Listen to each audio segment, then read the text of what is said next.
Netcasts you love. From people you trust. This is Twit. So Apple last week at the Worldwide Developers Conference announced one new computer, a new MacBook Air, based on the 4th generation Intel chip, the Haswell, and here it is. Of course, I had to order it right away. This is the 13-inch. They did 11 and 13-inch MacBook Airs. And if you look at it right off the top, you might say, well, gosh, how is that different? Because it does look very much the same as previous generations of MacBook Air. In fact, even down to the ports, it's got 2 USB 3 ports, the new MagSafe 2 connector. There's a headphone jack. On the other side, a mini display port, which is I'm a big fan of. Those work very nicely. Can get HDMI out of there, too, with a converter. Another USB, that's an SDXC card reader. You might have noticed if you have a very, very sharp eye, there's a slight difference here. There's 2, you can't see it. There's 2 little tiny dots, dual array microphones. The reason is they're doing the same thing on the iPhone and the MacBook Retina where they there you can see it. Look at that. One of them is for noise canceling. And actually, I found this on the MacBook Retina. It's pretty much the same on this MacBook Air. The sound quality is quite good. In fact, I don't feel the need to use headsets on making phone calls and so forth using Skype with this. It really does give you quite good sound. Nobody's ever complained. There are some differences. The battery is about 8% larger, just a slight bit. They're doing a big difference in battery life, and that's really the thing that people are paying attention to right now. On the 11-inch MacBook Air, Apple's claiming 9 hours of battery life. On this 13, 12 hours. I haven't had it long enough to really give you an accurate reading, but I have to say I've used only a quarter of the available power on here, and I've been using it quite heavily. Apple says 6.5 hours remaining, which is slightly less than 12 hours. I do think you're going to get that kind of a battery life, and all the other reviewers who've had it for a little bit longer are claiming excellent battery life, more than 12 hours in some cases in normal use. So that's pretty impressive. It also has a much faster SSD. I was very surprised to find out when I benchmarked it that it was the fastest SSD I'd ever used, except for one on my Mac Pro using the PCI Express bus, and there's a reason for that. Apple has moved their solid-state drive off the SATA bus, and on the new MacBook Airs, they're on the PCI Express bus, and that makes a very, very big difference. We're talking 600 megabytes a second read and write on this thing. Very fast. They offer it in a stock configuration of 128 gig hard drive, 8 gigabytes of RAM.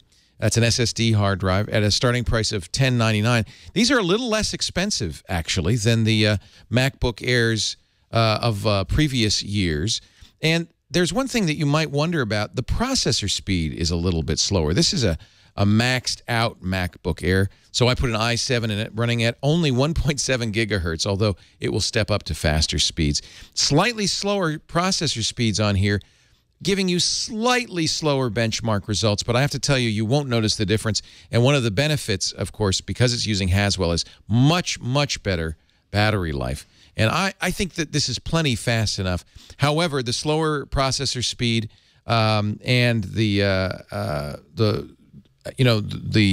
desire for increased battery life do mean that we're not going to get the best screen resolution possible. This is, not a Retina display. It's 1440 by 900, which is nowadays, I think, a little low for a 13-inch notebook. Apple has really defined this category. The MacBook Air was the first Ultrabook before Intel even thought of the phrase Ultrabook, and all the other Ultrabooks really are copying the MacBook Air. It is still a gorgeous design, thin, light, very portable. And, of course, the unibody aluminum means it feels robust in the hand. It doesn't torque or twist. This is, you know, the Cadillac, the class act of thin and light notebooks, and remains so. Easily the best trackpad on the market. And that's another thing that's missing here is there's no touch screen as you'd find on many of these Windows 8 laptops, but Apple's done such a good job with the trackpad and the trackpad gestures that many folks say, I don't mind because I'm getting, the kind of touch responsive experience just using the trackpad alone. I'm not sure I agree with that. I'd love to see a Retina display on this. I'd love to see a touch screen. It is a lower resolution than, for instance, the comparably priced Acer S7, which has a 1080p display.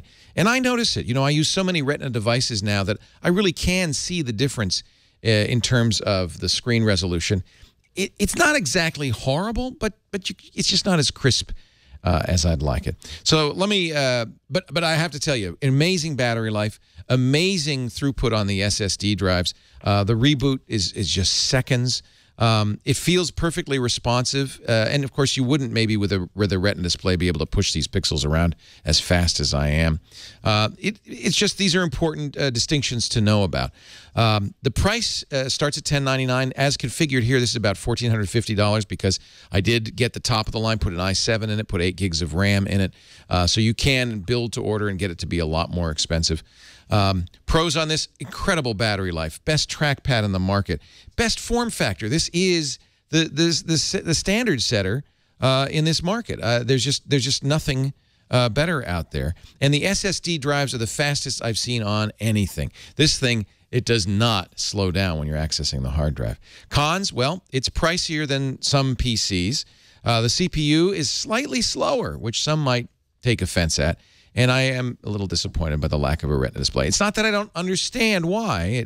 It's kind of, that's how you get the battery life and the speed. But 1440 by 900 is kind of a low resolution these days. However, no question in my mind, this is an absolute buy.